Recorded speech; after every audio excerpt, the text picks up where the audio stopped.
Chapter-18. Some reminiscences from Baranagar Muth in the first phase of his wanderings. As the days went by at the Baranagar monastery through worship, study, meditation, and sadhana, Kali Tapasi, along with others, began to realize more that he who sacrificed his life for their welfare could never have left them forever. On many occasions during the still hours of night, meditating in the shrine before the image of the Master, while the others slept, did he not feel that he who was the soul of the souls must remain the same even in death as in life? Yes, he must have felt so, and the more he remembered the Master's own words when Ramakrishna said, "I am not dead. I have simply passed from one chamber to another." And the more he became aware of the Master's living presence, and a spirit of calm resignation gradually descended upon his heart. As he watched at the urn containing the ashes of Sri Ramakrishna, Kali Tapasi's heart would cry out, saying, "A life endures in ashes alone. The only persistence is extinction." Since life is an interplay of light and shade, we might refer here to some interesting accounts of Abhedananda's life at the monastery in the company of his brother disciples, which will at once reveal to us the intimate picture of the new communion of apostles that was founded at Anpur and afterwards developed at Baranagar and Alambazar Muths respectively. We have already said that with the relics of the Master reposed in the monastery in a room set apart for the purpose, where religious services before the picture of Sri Ramakrishna were regularly conducted, and with dire poverty facing them, the life of the young monks, garbed in ochre robes, were entirely a different one. Wrapped in the memories of the Master and with the desire to follow his injunctions, Kali Tapasi was naturally spurred by the burning renunciation and intense devotion.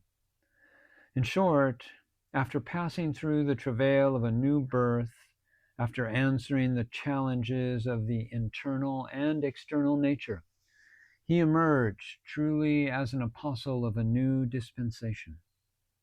Thus the boy who came to Dakshineswar to learn yoga science was now on the pathway to the place where he became the world-renowned Swami Abhedananda. He who once sat at the feet of Sri Ramakrishna and who acquired spiritual power and realization within an unbelievably short period of time was now preparing himself for his future role as a preacher and teacher. But it was not the work of a day or a month.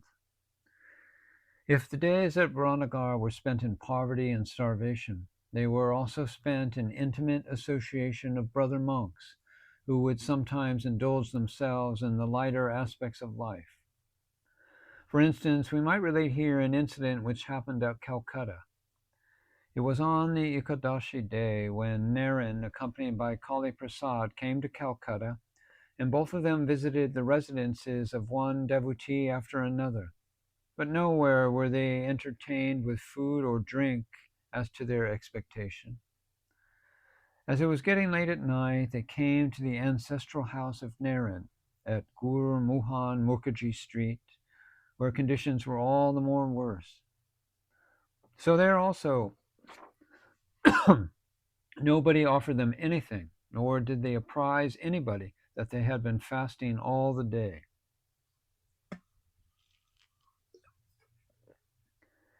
It was then winter time, and they had no warm clothing with them.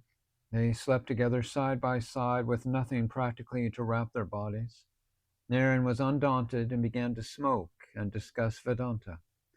But cold and hunger do not admit the theory of Advaita. Kali Vedanti then said, "It is impossible to enjoy sleep with empty stomachs in the biting cold." And Naren replied, "You are silly. Come, let us be close together, and you won't feel cold any longer." But even it did not help them much, and the December night was nearly too cold for them to bear, and Kali Vedanti became all the more restless. It was the dead of night. Naren, who fully realized his companion's inconvenience for practically having no food all day, then got up and said in an assuring tone, "Don't worry, Kali. You shall get up and let me prepare some tea for you." Hutko Gopal had already provided them with a teapot and teacups, along with some sugar and tea, which remained unutilized. Naren found out with difficulty a matchbox and a few cow dung cakes, which were lit up with the help of some kerosene oil procured from the lamp. Thus water was boiled, and when the tea was ready, it then struck just 4 a.m. "Come on, Kali, and enjoy this hot cup of tea and get rid of the cold." So saying, as Naren handed over to his companion the cup containing hot tea, it was already dawn.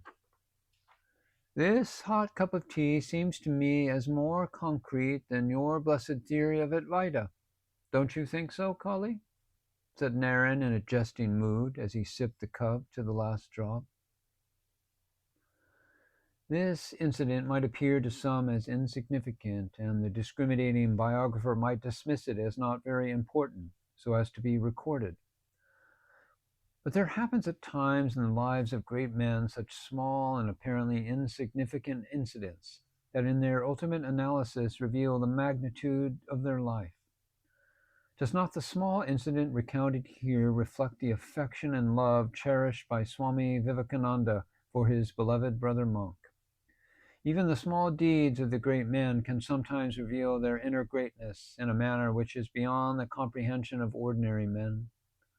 Does not the dewdrops reflect in them the magnitude of sunlight? Vivekananda was like a spiritual lion, and his brother disciples looked upon him as their leader. And if his leadership reflected his dominating personality, it no less reflected his affection and fellow feeling for his spiritual associates. It was difficult for us at times to escape the magnetism of Naren's unallayed affection. This remark of Swami Abhedananda is worth remembering in this context. Another important incident was the birthday celebrations of the Master, which was performed by the young monks at Baranagar with due solemnity. The observation of this celebration was first introduced at Dakshineswar after the passing away of the saint, but it actually had begun long before when he was alive, and it was then performed by his householder devotees only, and his spiritual sons had nothing to do with it. It was then used to be celebrated at the house of Balaram Basu, where all the householder devotees would assemble. The memories of those celebrations were fresh in the minds of the young monks, most of whom used to participate. The celebration that was performed at Dakshineswar after his death was really attractive in all respects. We have an intimate picture of this celebration given in the Bengali biography of Swami Vivekananda, written by his younger brother, Mahendranath Dutta. And the inquisitive readers are requested to read that interesting account that on this occasion, Naren sang enchanting songs in his inimitable style, which enthralled the audience that had gathered at Dakshineswar on that memorable occasion. So the young monks at Baranagar decided to observe the Master's birthday in 1887, and preparations for it were made with great enthusiasm by them. The whole thing was as simple as could be imagined, for the boys had no means to make it pompous. The room on the upper story where the picture of the Master was placed in worship was tastefully decorated with flowers and foliages, and there the disciples gathered with their minds full of holy memories of the Master, and flower offerings besmeared with sandalwood paste were made. It was an unforgettable sight. With Naren in the middle, the disciples, with their gaze fixed at the picture of the Master, would then offer their salutations in chorus, saying, "All glory to Bhagavan Sri Ramakrishna." Swami Abhedananda later wrote, "On that day, though indisposed and also worried about his domestic affairs, Naren sang for 3 straight hours. On another occasion, when the celebrated dramatist poet Girish Chandra Ghosh, who was the great devotee of Sri Ramakrishna, came to Naren and the others at the Baranagar Muth, the whole atmosphere then assumed a new outlook of serene gravity. The biographer of Girish Chandra writes, recalling the visit at Baranagar, stating, after the passing away of Ramakrishna, Girish Chandra seldom went to Dakshineswar or at any other place in Calcutta that was associated with the memory of the master. But he made it a point to visit the Baranagar monastery, for he felt an irresistible attraction for the young monks, particularly for Naren, when he frequented Dakshineswar, and sometimes I would also accompany the dramatist in his journey to Baranagar, and I vividly remember the day when we arrived there. The monks were spending their afternoon hours in religious discourses and also on topics associated with the life of Sri Ramakrishna. So we alighted from the hackney carriage which carried us from Bagbazar to Baranagar. Swami Vivekananda at once came downstairs to receive us at the entrance. We were then conducted to the room in the upper story, which was then used as the shrine for the worship of Sri Ramakrishna. All the disciples were delighted to see Guru Chandra, who was known to them as a special favorite of the master. The monastery was there, and the zeal of the monks was ever waxing. Perhaps that was the only thing that sustained them in those days, for otherwise we cannot explain the unthinkable hardship that they willingly faced in their pursuit of God realization. But as the days went by, some of them began to feel within themselves the call of the beyond, an intense urge to go on pilgrimage to fulfill their monastic life. For monasticism in India since time immemorial enjoins upon its adherents to undertake pilgrimage to the holy places, without which the life of a sannyasin is never complete. So after some time, the young monks started on their journey, one after another, in different places, excepting Sashi, that is, Ramakrishna Ananda, who found his life's fulfillment in the worship of the Master.